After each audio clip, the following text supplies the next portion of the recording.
Hello दोस्तों, मैं मुर्तज़ा अली और आप देख रहे हैं राकेश मैथ्स। कोऑर्डिनेट ज्योमेट्री के फाइनल लास्ट एक्सरसाइज के लिए आपसे पुनः हम इजाज़त चाहते हैं। इसमें जैसा कि दो सेक्शन 7.1 और 7.2 एक्सरसाइज के लिए हमने दो डिफरेंट फार्मूला का यूज़ किया। फर्स्ट में दूरी निकालने वाला फार्मूला, दूसरे में सेक्शन फार्मूला, मतलब किसी स्ट्रेट लाइन पर कि कोई अगर पॉइंट है और उसे m/n के रेशियो में डिवाइड करती है तो उसके कोऑर्डिनेट को निकालने के लिए हम लोगों ने काम किया था। अब लास्ट और फाइनल है कि अगर तीन पॉइंट्स नॉन कोलिनियर है, मतलब एक स्ट्रेट लाइन पर नहीं है, अलग अलग पॉइंट है, एक लाइन पर नहीं है, तो उनसे एक ट्रायंगल बनेगा। तो ट्रायंगल के 3 वर्टिसेस मालूम है, तो उससे ट्रायंगल का क्षेत्रफल एरिया कैसे निकालेंगे, इसके फॉर्मूला को मैं लिख रहा हूँ और इस पर सारे क्वेश्चंस को करने का प्रयास किया जाता है आपके साथ। तो मान लिया जाए कि कोई एक ट्रायंगल है जिसके 3 वर्टिसेस, 3 शीर्ष दिए हुए हैं इस तरह से कि पहले का कोऑर्डिनेट x1 y1 है, दूसरे का कोऑर्डिनेट x2 y2 है और तीसरे पॉइंट का कोऑर्डिनेट वर्टिस का हम x3 एंड y3 अगर ले लें तो एरिया ऑफ ट्राइंगल ABC, हम इस ट्राइंगल को ABC लेट कर लेते हैं, मान लेते हैं। तो एरिया ऑफ ट्राइंगल ABC के लिए फॉर्मूला को ध्यान दे कैसे याद रखना चाहिए। 1/2 इंटू बाहर ब्रैकेट से x1 आ गया तो अब y2 लेंगे और y2 आ गया तो y3 आना चाहिए साइक्लिक ऑर्डर में। फिर प्लस x1 यहाँ लिया है तो यहाँ x2 लेंगे और x2 के बाद y3 की बारी है, 3 के बाद किसकी बारी, 1 की, तो y1। अब x1 x2 हो गया तो x3 की बारी है, x3 आ गया तो अंदर कौन आना चाहिए, 1, और 1 के बाद 2। तो इस तरह से ये फार्मूला हुआ। अगर तीनों शीर्ष मालूम है तो एरिया ऑफ ट्राइंगल, त्रिभुज के क्षेत्रफल के लिए ये फार्मूला अप्लीकेबल है। और एक्सरसाइज नंबर 7.3 का पहला क्वेश्चन में 2 पार्ट्स हैं। फर्स्ट मैं कर रहा हूँ, सेकंड आप करेंगे। फर्स्ट के 3 पॉइंट्स गिवन है और हमें एरिया निकालना है। एरिया ऑफ द, हमें त्रिभुज का क्षेत्रफल निकालनी है। तो तीनों पॉइंट्स को मैं लिख रहा हूँ और एरिया निकाल रहा हूँ और सेकंड आप करेंगे। ये 3 पॉइंट्स हैं, 2 3, अगला -1 0 और अगला पॉइंट है last point, third point 2 and -4। तो एरिया ऑफ ट्राइंगल के लिए हमने जैसा कि फॉर्मूला लिखा था 1/2 ऐसे x1 y2 minus y3 plus x2 y3 minus y1, फिर प्लस x3 और अंदर y1 माइनस y2। अब सारे मानों को रख देते हैं तो हमारा क्षेत्रफल एरिया निकल जाएगा त्रिभुज का 1/2। ये x1 y1, इसको x2 y2, इसको x3 y3 ले लीजिए तो ये सब x1 x2 x3 है। तो 2 इंटू y2 मतलब ये हो गया 0 माइनस y3 -4 होगा तो -+4 प्लस यहाँ पर x2 का मान -1 है और y3 ये होगा -4 माइनस y1 का मान यहाँ है 3 ले लिया प्लस x3 का मान 2 है इंटू y1 3 है, 3 एंड माइनस y2 का मान यहाँ 0 है। अब सारा मान रख दिया, इतना यूनिट होगा एरिया ऑफ ट्राइंगल। तो 1/2 और ये हो गया 4 दूना 8 -7 को -1 से मल्टीप्लाई करेंगे तो +7 आएगा और यहाँ 3 दूना 6 +6 आ गया। तो टोटल इतना यूनिट हो। अब देखिए इसका मान कितना होता है, ये हो गया 1/2 इंटू 7 8 15 6 21। अतः एरिया ऑफ ट्राइंगल 21/2 यूनिट आ गया आंसर। तीसरा क्वेश्चन, इसका सेकंड पार्ट आप करेंगे।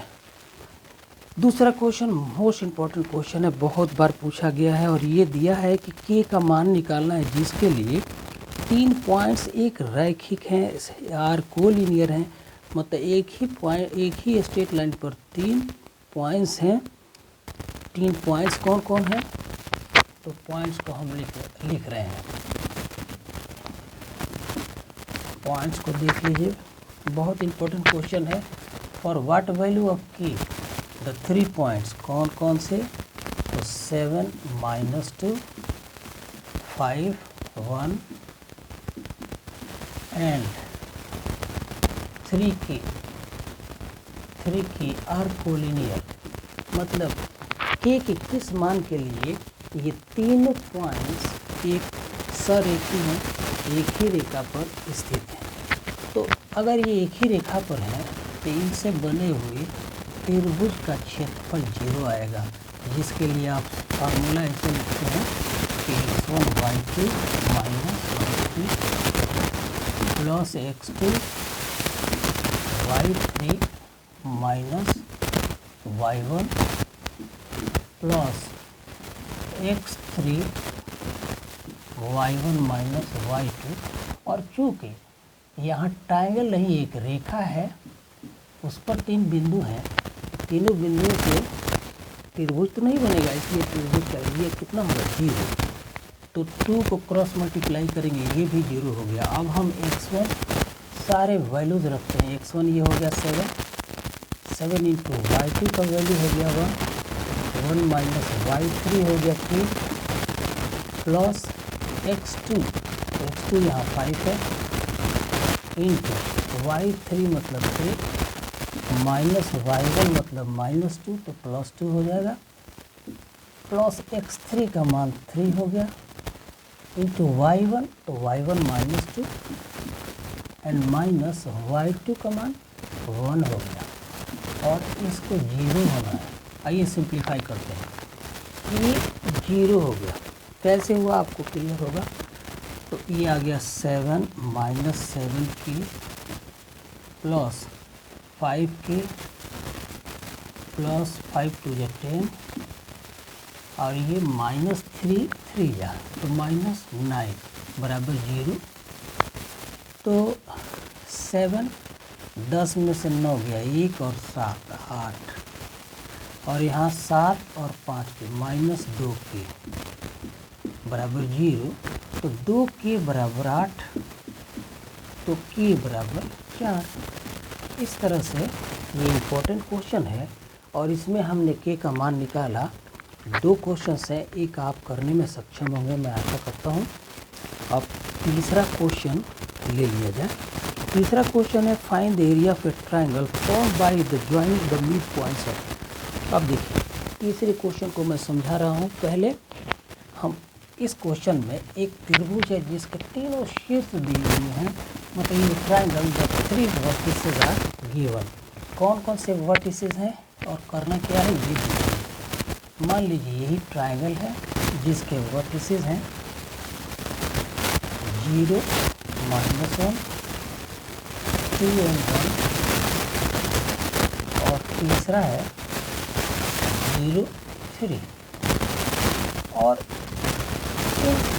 साइड मिड पॉइंट, मान लीजिए कि इस साइड का मिड पॉइंट है डी, तो इसका कोऑर्डिनेट हो जाएगा 1 -1 +1 तो 0 और दूसरा इस साइड का मिड पॉइंट ई ले लिया जाए तो ई का कोऑर्डिनेट 0 + 2/2 तो 1 हो गया और 3 + 1/2 मतलब 2 और इस साइड का मिड पॉइंट एफ लेने से 0 + 0 एफ का कोऑर्डिनेट x कोऑर्डिनेट 0 और y कोऑर्डिनेट 1 आ गया। अब इन मध्य बिंदुओं को मिलाने से जो त्रिभुज बन रही है उसका क्षेत्रफल हमें निकालना है। मतलब है एक ऐसा त्रिभुज जिसके वर्टिसेस 3 वर्टिसेस जैसे दिए हैं 1 0 1 2 एंड 0 1। एक ऐसा त्रिभुज जिसके शीर्ष के 3 वर्टिसेस दिए हुए हैं तो इसका क्षेत्रफल ऐसे हो गया 1/2 × x1 का मान 1 हो गया इंटू y2, y2 मतलब 2 माइनस y3 का मान 1 है, प्लस x2, तो x2 का मान यहाँ 1 है, x2 y3 माइनस y3 का मान 1 और माइनस y1 का वैल्यू 0 प्लस x3, तो 0 इंटू एनीथिंग इज 0। तो लास्ट पार्ट को अवॉइड करते हैं क्योंकि 0 से मल्टीप्लाई करना है। ये हो गया 1/2 इंटू 1 प्लस 1 बराबर 1/2 इंटू 2 बराबर 1 स्क्वायर यूनिट, क्योंकि क्षेत्रफल है इसलिए इसको स्क्वायर यूनिट ही लिखना है, स्क्वायर यूनिट। इस तरह से इस क्वेश्चन में किसी त्रिभुज के शीर्ष दिए हुए हैं और उनकी भुजाओं के मध्य बिंदु को मिलाने वाली जो रेखाएं हैं वो एक त्रिभुज बना रही हैं। इसका नाम हमने DEF रख दिया है। तो मिड पॉइंट फार्मूला से हमने मिड पॉइंट का मध्य बिंदु का XY कोऑर्डिनेट लिख करके और त्रिभुज DEF का क्षेत्रफल निकाला जिसका मान एक स्क्वायर यूनिट आया। अब क्वेश्चन नंबर 4 है, find the area of the quadrilateral whose vertices taken in order are. एक चतुर्भुज है, लास्ट और फाइनल क्वेश्चन है 4। एक चतुर्भुज, उसका काइंड नहीं दिया है, बस हम ले लेते हैं ऐसे, कोई एक चतुर्भुज ले लिया। इसके 4 वर्टिसेस गिवन है, -4 -2 एंड -2। बी का कोऑर्डिनेट है -3 -5 -3 एंड -5। सी का कोऑर्डिनेट 3 एंड -2 3 एंड -2 और लास्ट वर्टिसेस डी, इसका कोऑर्डिनेट 2 एंड 3 है, 2 एंड 3 है। तो हमें क्षेत्रफल निकालना है इस चतुर्भुज ABCD का।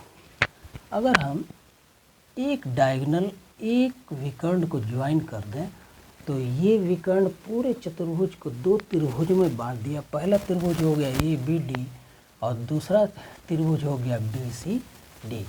तो आप बता सकते हैं कि चतुर्भुज ABCD का क्षेत्रफल का एरिया या क्षेत्रफल ये बराबर हो जाएगा त्रिभुज ABD का क्षेत्रफल प्लस त्रिभुज BCD का क्षेत्रफल।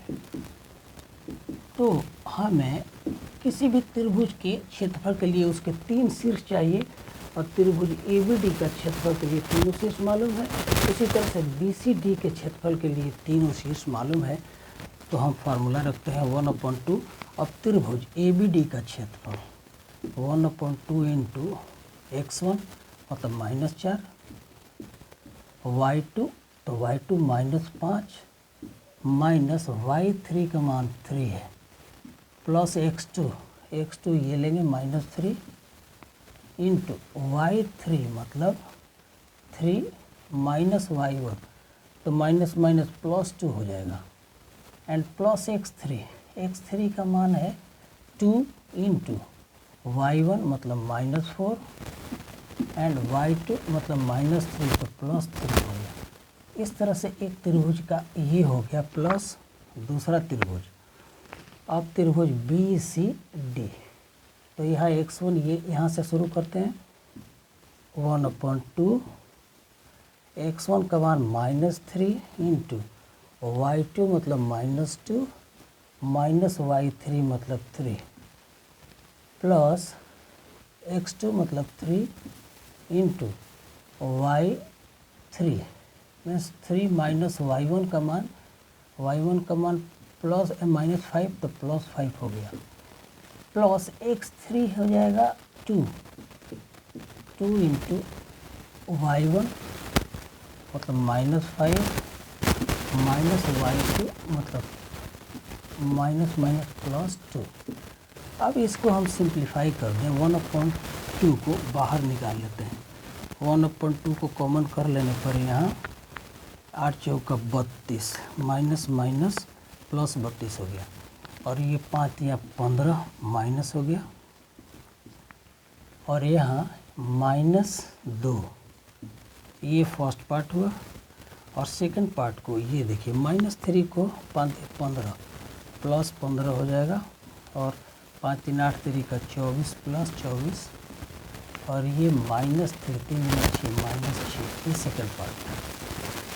तो फाइनल रिजल्ट ये 15 17 16 दूनी 32, मतलब 1/2 इंटू 15 एंड प्लस 6 निकल गया, तो ये हो जाएगा 18 18 और 15 15 और 18